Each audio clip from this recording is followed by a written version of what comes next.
जय श्री राम और राधे राधे। मैं हूँ अरियन। और नमस्कार, मैं रॉबिन पंवार। क्या आपको कार्टून नेटवर्क यानी कि हमारे बचपन के चड्डी बडीज याद हैं? एक वक्त था दोस्तों जब कार्टून नेटवर्क को देखने के लिए हम कुछ भी कर सकते थे। स्कूल से घर आते ही पोकेमोन देखना, शाम होते होते बेन 10 देखना और रात में टॉम एंड जेरी देखने का मजा ही कुछ और था। और सुबह उठते ही पावरपुफ गर्ल्स देखना। तू देखता था क्या? नहीं। कार्टून नेटवर्क को फेमस बनाने में हम बच्चों का ही हाथ था।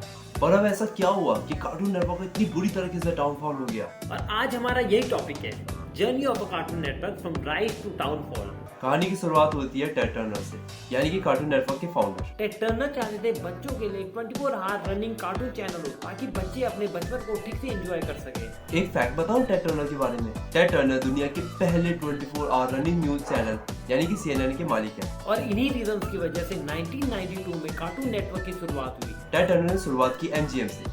हाँ, ये वही शेर है, टॉम एंड जेरी वाला। फ्लाइजर स्टूडियो और हाना बार्बरा जैसे स्टूडियो से। और इन स्टूडियोज के राइट मिलियंस में खरीदे गए। बाद में टेड टर्नर ने बेटी कोहेन यानी कि कार्टून नेटवर्क की वाइस प्रेसिडेंट को हायर किया। कार्टून नेटवर्क का सबसे पहला शो कोई गैस कर सकता है? नहीं। रैप्सोडी रैपिड, जी हाँ, जिसे 20 लाख से ज्यादा लोगों के घरों में देखा जाने लगा। पर तब भी टेड टर्नर और बेटी कोहेन कहीं ना कहीं इस सक्सेस से खुश नहीं थे। ये क्या बात करता है यार? क्योंकि कार्टून नेटवर्क बहुत ही कम केबल नेटवर्क पे दिखाया जाता था। इसलिए टेड टर्नर ने दिमाग लगाया। टेड ने TNT और TBS को कार्टून नेटवर्क से मर्ज कर दिया।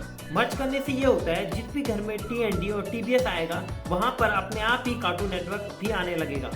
शाबाश बेटा, बहुत बढ़िया मुन्ना। जिसके बाद तो बच्चों की खुशियों का कोई ठिकाना ही नहीं रहा और देखते ही देखते कार्टून नेटवर्क यूनाइटेड स्टेट्स का 5th मोस्ट पॉपुलर चैनल बन गया।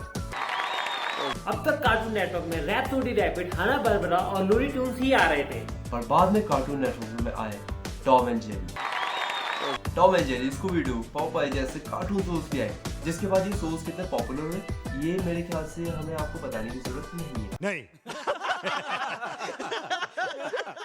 अब तक कार्टून नेटवर्क इंडिया में भी लॉन्च हो चुका था और 1999 में सभी कार्टून शोज को हिंदी में डब किया जाने लगा।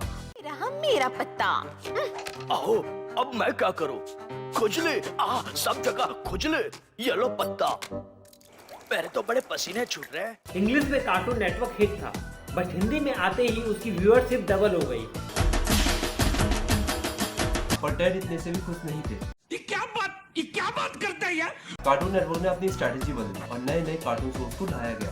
इवन दो इसके बाद उन्होंने खुद के कार्टून शोज बनाने शुरू किए और कुछ नए कार्टून शोज भी मार्केट में आने लगे थे। Dexter laboratory, Ed and Eddy, Courage the Cowardly Dog और जॉनी ब्रावो अपना प्लेबॉय।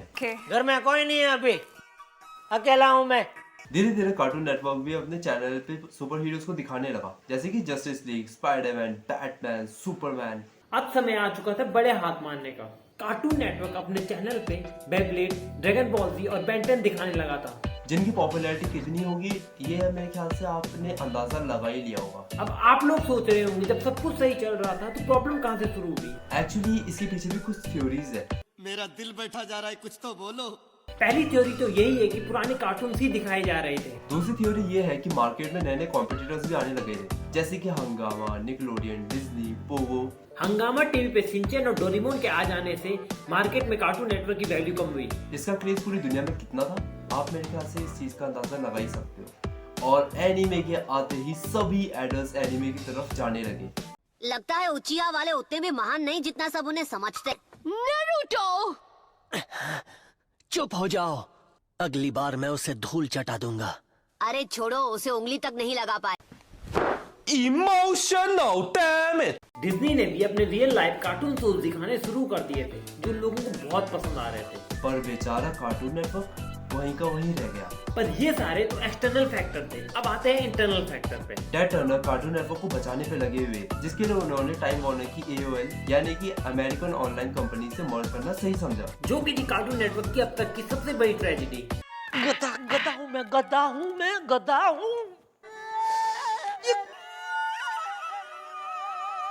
मर गया, अभी क्या करूं? ट्रेजेडी इसलिए क्योंकि मर्ज होने के बाद अमेरिका ऑनलाइन ने सभी पुराने कार्टून शोज को बंद कर दिया और उसकी जगह पे अपने ही शो दिखा रहे थे जो कि वर्स्ट ऑफ द वर्स्ट थे। इस मर्जर का कार्टून नेटवर्क पर इतनी बुरी तरीके से प्रभाव पड़ा कि बैटी कोहेन ने 2002 में कार्टून नेटवर्क से रिजाइन कर दिया। अब कार्टून नेटवर्क कुछ नया ट्राई करना चाहेगा, जिसकी वजह से उन्होंने अपने पाँव में ही कुल्हाड़ी मार दी। और 2004 आते आते कार्टून नेटवर्क ने अपने सभी पुराने शोज बंद कर दिए,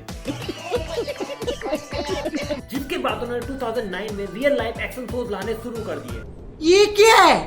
जिसका थोड़ा सा तो फायदा हुआ, ऑडियंस को वही पुराने कार्टून शोज चाहिए थे। पर इतने बड़े डाउनफॉल के बाद भी कार्टून नेटवर्क मार्केट में टिका हुआ है। बाद में कार्टून नेटवर्क ने वार्नर मीडिया से हाथ मिला लिया, जिसकी वजह से आज कार्टून नेटवर्क की 19 बिलियन की मार्केट वैल्यू है। अब गाइस आप ही बताइए, कार्टून नेटवर्क को मार्केट में टिका रहना चाहिए या नहीं? तब तक के लिए हम आपसे विदा लेते हैं, तब तक के लिए सतर्क रहिए, सावधान रहिए। जय हिंद। अबे वो ये कौन सा डायलॉग आ गया? सॉरी। जय श्री राम और राधे राधे। अगर आपको हमारी वीडियो अच्छी लगी तो लाइक करें, शेयर करें और सब्सक्राइब करें हमारे चैनल।